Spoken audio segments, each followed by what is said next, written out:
صبح بخیر خسته نباشید. سلام چه خبر؟ چه کار می‌کنی؟ بسی با مشغول چیکاری بالا بر اینجا گذاشتی؟ بالا گذاشته اینجا معجزه کنه. ببین از پایین چجوری معجزه میکنه.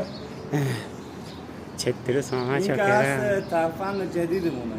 خوبی؟ قربون سلامت باشی، صبح بخیر، خوبی سلامتی. این ترفند جدید زده میخوام بلوک بکشیم بالا. آها. از زیر سقف‌ها. ای جا نبوده اینجا سقف رو سوراخ کردیم، از زیر سقف میخوام بکشیم.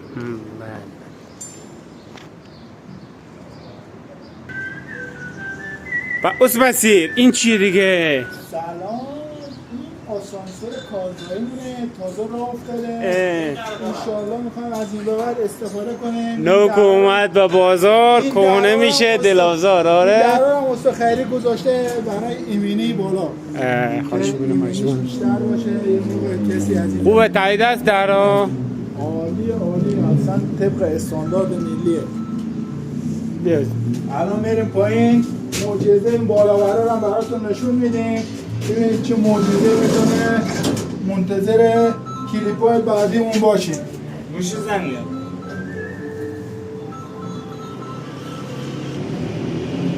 اینم ترفندمون، اینم کارمون. میخوام مسئله اونجا بکشیم. این ترفند رو زدیم.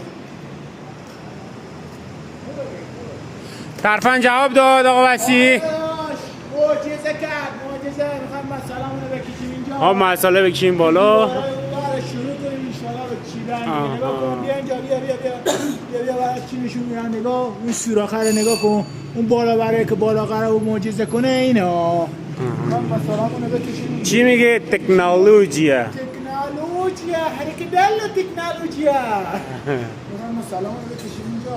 دیوارای بالا قشنگ از این آقا رو نگاه کن. دیوارا رو والپوست زده. میخوام دیوار چینیش فرو کنم. الله باش.